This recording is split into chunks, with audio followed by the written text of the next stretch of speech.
This video is a supplement to a 4-hour video about plagiarism you should go watch first. Then again, you might have better things to do, or taste. I'll just give you the context. One segment was about the YouTuber Iilluminaughtii, whose videos heavily plagiarize documentaries. She downloads the footage and then paraphrases the voiceover, and if you're lucky, she'll briefly acknowledge she's just telling you what happened in a documentary you could have watched for yourself. He's the grandfather of the MMR scare. The professor is semi-retired, but still charges up to $750 an hour to treat autistic children. So this grandfather of the anti-vax movement, as he described, charges $150 an hour to treat autistic children, which, you know, is fucking ridiculous. You're quoting another documentary. How are you getting these numbers wrong? And sometimes she just starts copying the voiceover. Badly. They have a sister organisation, the Good News Doctor Foundation. They have a sister organization, the Good Doctor Foundation. Oh my god, the name is on the screen! Does she record these in one take? The smart aleck in high school who had to write a 2,000-word essay and submitted one with 1,800 words of quotes decided to start a YouTube channel, and it's not pretty. Iilluminaughtie's goal is to make as many videos as possible as fast as possible, and that means writing as little as she can, and borrowing what other people already made by quoting them or reusing their footage. But she knows the videos would seem like low-effort garbage if she told you where she got everything as she said it, so instead she often just doesn't. But what I found funny was she also uses various tricks to make it seem like she's not quoting something, or at least not as much as she really is. A good example is in the first video in her series about Andrew Wakefield. She brings up Rosemary Kessick, a prominent anti-vaxxer, explains who she is, and then briefly quotes her. She introduced quack diets for autistic people, which led to allergy-induced autism group. She says it improves them. She is not well known, but just as dangerous. This all seems fine, right? She's actually reading a blog post word for word, including the quote. She is the brain behind Vaxxed. She gave Wakefield the idea that MMR vaccines are the cause of autism. She introduced quack diets for autistic people, which led to allergy-induced autism group. She says it improves them. She is not well known, but just as dangerous. She did this to break up the reading again, because after this bit, she actually does go on to quote the blog post. She has it on screen and she reads from it and it slowly scrolls down. For about 1 minute and 15 seconds of this video, you're just watching her read a blog post to you. And it's especially excruciating because she just got done quoting Brian Deere for 45 seconds. It's endless. So there's a bit in the middle where she pretends she's not quoting anyone to make it feel less dull. She's quite sneaky about hiding this. You see the wall of text she quoted? If you scroll up slightly higher than she shows in her video, I mean one line of text, that's the part that she copied without telling you. That part is cut off the top of the screen so the viewer can't tell they're actually being read a blog for even longer than it looks. Most of the time when she quotes articles, even when she bothers to tell you she's quoting them, they're not even interesting or in-depth. In the other video I showed, they're almost always what you get if you just went to Wikipedia. Most of the places that aren't from Wikipedia come from Googling a really simple phrase, like, how common is autism? For example, when she quotes the page, how common is autism? In 1983, the DSM did not recognize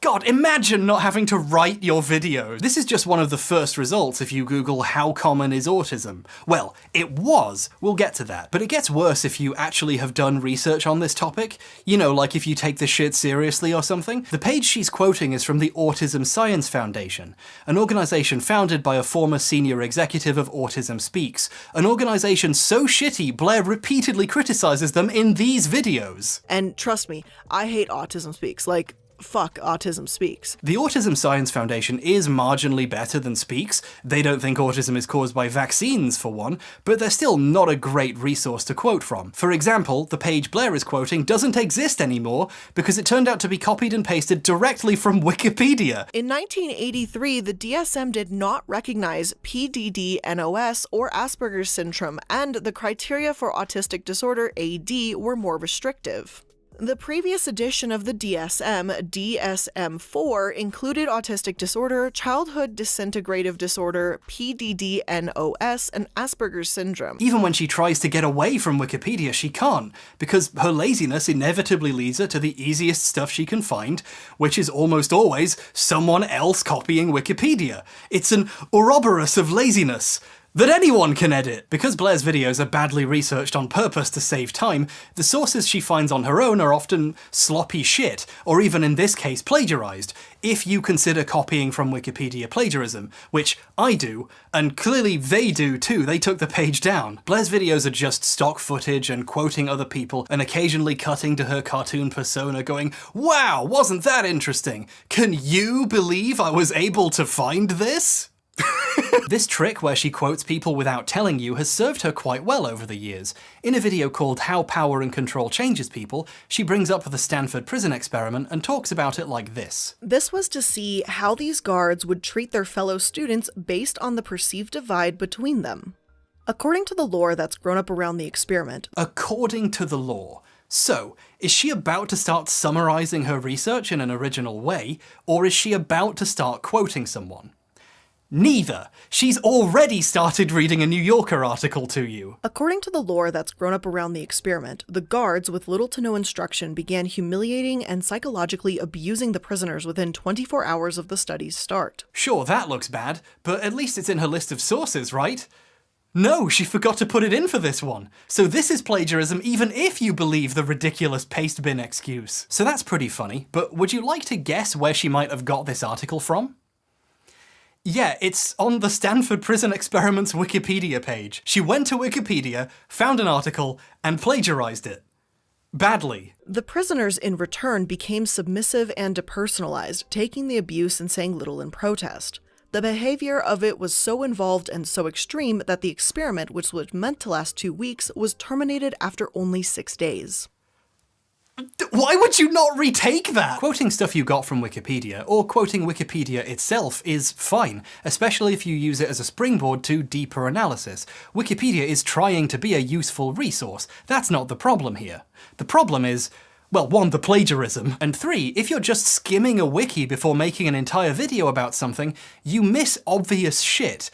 Blair's videos get stuff wrong all the time. The one where she brought up the Stanford prison experiment has since been taken down because it's embarrassing. She talked about it as if it was a real, legitimate study with meaningful findings. The problem is, it wasn't. It's been debunked by experts for about 400 years, and then half a decade ago, internal documents came out proving it was objectively bullshit.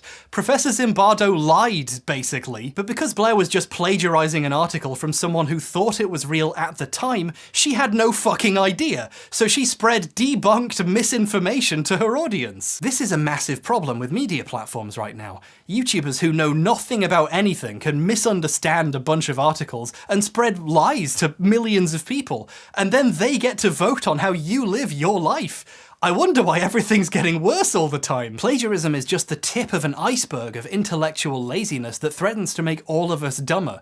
Even when people like Blair aren't just stealing shit, they still have no idea what they're talking about, so it's often wrong. Later on, she went back and made a follow-up video where she semi-apologized for this mistake and criticized the experiment. However, she didn't solve the problem that caused all this. The sources that she's now reading for minutes at a time are still from Wikipedia. She went back to the wiki, scrolled slightly further down, and is now quoting stuff she got from the criticism section. It was late in the evening of August 16, 1971, and 22-year-old Douglas Corpy, a slim, short-statued Berkeley graduate— Short-statued?! Okay, for the last few years, I've tried to avoid making fun of when people misspeak in videos. It's not a substantive criticism, and it edges into making fun of things like dyslexia, which aren't to be laughed at. With Blair specifically, though, it's another example how lazy these videos are. She could have re-recorded any of these lines, but she's rushing. She makes 3 videos a week. There's no time to read the words correctly, or write her own for that matter. Sometimes a sentence is misworded in a script, and almost every one of my scripts is a minimum of 4,000 words, so it's bound to happen when I'm making 3 videos every single week for you guys. Maybe the problem is she has to make these videos so fast. It's a shame someone's forcing her to do that. Whoever's in charge of making these videos should maybe reconsider. But that also isn't an excuse if I make a factual statement about an experiment like the Zimbardo experiment. The constant misreading of articles she stole about the Zimbardo experiment and the fact she doesn't fix any of this is an indicator of the level of care and attention these videos are getting. This has the fun side effect that almost every Iilluminaughtii video on any topic creates a brand new subcommunity of people who know she's full of shit. All psychology majors, for example, but there's way more. For about 15 years, the Silent Hill fandom has been making fun of people who think the town of Silent Hill is based on Centralia, a real ghost town in Pennsylvania due to fires burning underground since the 60s. Silent Hill was not based on any real towns. It's largely based on surreal horror like Jacob's Ladder or the works of David Lynch, but it's mostly about circumcision. However, the writer of the 2006 movie adaptation has a personal family history with Centralia and drew inspiration from it. This interesting anecdote has quickly morphed into the lie that the entire series is based on this town. The developers of the games have had to explain this to people for over a decade, but are unable to stem the flow of misinformation because people who trade in interesting facts love to feed you shit. Blair has contributed to this by making a video about Centralia, the real-life Silent Hill. Now sit down and listen about the tragic and true story of a town that inspired one of the greatest horror series, Centralia. Actually, I kind of lied there. Small correction. Blair has made 2 videos about Centralia, the real-life Silent Hill. Many people know Centralia as the town that inspired the Silent Hill video games. She somehow managed to not notice the key fact of these videos is wrong. Twice! The second video has maybe my favourite example of just how fucking lazy these videos are. It's incredible. She brings up the previous video and says, but it was just a short 3-minute thing. The video is 13 minutes. I have previously talked about this on my channel probably 2 or 3 years ago in a super brief 3-minute video that summarized the timeline of events that led to this never-ending fire. So she didn't bother to check the length of her video before saying how long it was, and then when she got the time wrong, she didn't even go back to re-record it. I might sound like I'm joking when I say this, but I am genuinely amazed at the lack of effort. I am stunned by the fact the videos even exist, considering how little time and attention went into making them. That in itself is a kind of achievement. But the Silent Hill fandom isn't the only niche sub-community to be graced by a stupid video full of lies. Blair's video on SeaWorld is so poorly researched that someone wrote a massive document explaining the many mistakes. She blames the deaths of animals that weren't at SeaWorld on SeaWorld, claims the timeline is fuzzy on the deaths of certain animals when we know the exact date, confuses SeaWorld with Sealand, a different park, and when describing an injury suffered by trainer Ken Peters, refers to him as Peter. Even though Dawn was the first trainer to die, another trainer, Peter, was attacked 4 years beforehand in 2006. And the well just keeps getting deeper. I've seen posts on Reddit from pagans who hate the shit that she's made about their stuff, and the Vocaloid community seems to hate her with a pretty fiery passion too. I'm not even going to pretend to understand these because they're not my area of expertise, which is why I wouldn't make a video about it, Blair. Some of her videos are on actually important topics like medicine or science, where getting this shit wrong affects people's lives. Blair is fucking lucky Brian Deere is such a good researcher and she ripped him off so closely and only got some of the facts wrong. This might just be me, but I think it's bad to spread lies to hundreds of thousands of people for money. Not sure if that's a common opinion though. I can kind of see why she relies so hard on quotes now, because when she tries to do her own research, everything she sees seems to turn to nonsense, like a weird Medusa. Now, if Ben Shapiro met Medusa, that's what you'd call short-statued. Bang! This voiceover is here to make you forget what my beard looks like, so the footage I shot 2 weeks later connects better. This completely insane level of self-assured stupidity helps to propagate known falsehoods throughout the internet, and is basically why we live in hell. Even I fell victim to Blair's idiocy while I was making this video. Okay, so I've only ever seen the name Centralia written down. I've never heard it said out loud. I've only ever seen it on fan sites and forum posts when I've been arguing with people about Silent Hill, that sort of thing. So when I saw Blair's video, I assumed she at least knew how to pronounce it correctly, so I started saying it like that. It's actually pronounced Centralia. I know Blair doesn't know what she's talking about 90% of the time, and I still took her word for it. Literally. Humans are hardwired to give other people the benefit of the doubt, even people we know we can't trust, in ways we don't realize until we recorded a whole video getting an important name wrong, or tried a herbal remedy instead of going to the doctor. My point is, falsehoods like this can be dangerous. People see videos like this and believe them and internalize them on all sorts of levels, and then go and make a major life choice as a result of it. Or they go bother Masahiro Ito with questions about something made up. Leave him alone! Let the man design World of Tanks skins in peace. In the other video, I showed a very brief montage of stuff she stole directly from the Fyre Festival documentary. But there was way too much, and it got really boring. But since I went through the effort of cutting it all together, and some people might think it's funny, I don't know, here it is now. McFarland had booked the Fyre Festival the same weekend that the National Regatta takes place in Bermuda. They booked the festival during the busiest weekend of the year. It's called the National Regatta. This boating event is massive, bigger than the Super Bowl. It's like the Super Bowl there. The island population doubles, and villas and hotels are booked for months in advance. And the island basically doubles in population size. And all of the hotels get booked months, maybe a year in advance. As one of his former employees puts it, they were selling villas that just didn't exist. Billy had sold a villa package that didn't exist. Maybe you remember hearing the joke that white people love camping unless it's a surprise. Well, I know where you heard it. Man, white people love camping unless it's a surprise. Fucking hell! Jesus Christ, Blair. It's really easy to make videos where you don't have to write anything. This bit's been easy for me. I just play the clips next to each other. I don't have to give any commentary. I'm gonna have my coffee and sit down. That's right, Rachel, just hit play again. We don't need to explain this. McFarland was trying to build a city within a city. We were building a city within a city.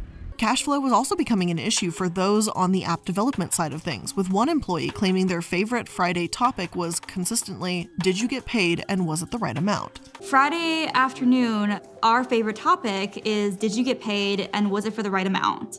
Ja Rule and Billy made a toast to, quote, living like movie stars, partying like rock stars, and fucking like porn stars, end quote. Here's to living like movie stars, partying like rock stars. Billy. And fucking like porn stars. Andy claimed that he tried to see the positive side and thought of Woodstock. All I kept thinking about was Woodstock.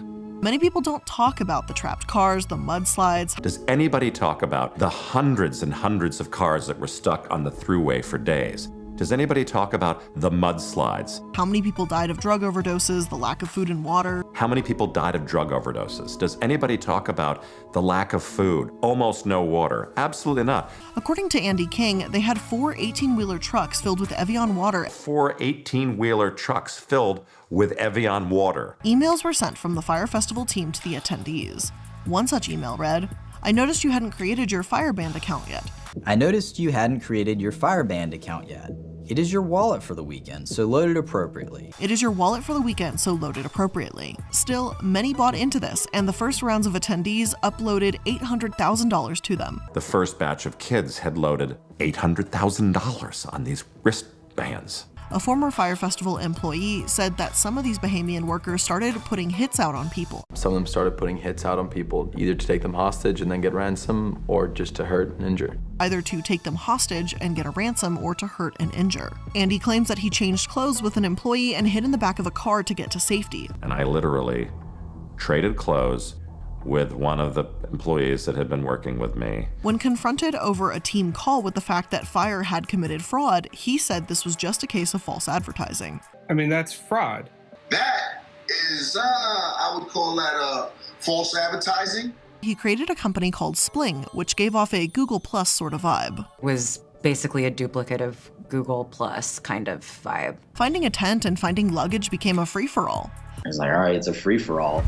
One attendee claims that he didn't want neighbors, and so his friends started pissing on the beds and poking holes in tents around them. We didn't want neighbors. Just started poking holes and flipping mattresses, and my buddy pissed on a few of the beds. Another states that there was a looting mentality, and one woman had a whole pallet of toilet paper. It became this looting mentality. One woman had a whole pallet of toilet paper. Somebody else had this whole giant box of pillows. It became very barbaric in a sense. Someone else had an entire box of pillows, and it became barbaric.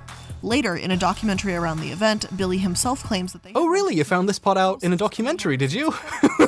And that's not the right URL. I think you mean 123films.cc. Grant Margolin paid a $35,000 penalty and agreed to a 7-year director and officer bar, but didn't admit to or deny any SEC charges. This is the text from the end card of the documentary saying what happened. She's just reading it out in a slightly different order. She must have got sick of coming up with ways of quoting it. You can write an entire video about a seemingly complicated topic very quickly, if you don't mind sloppily reconstituting the easiest available information. Jamie Oliver would hate these because these are the chicken nuggets of video essays. I've had a chicken nuggets joke in my head for like weeks, and I'm not sure why, and I just realised now coming here to film that my props table has a fucking chicken hat on it staring at me, and I forgot why I got this. I don't know what it's for.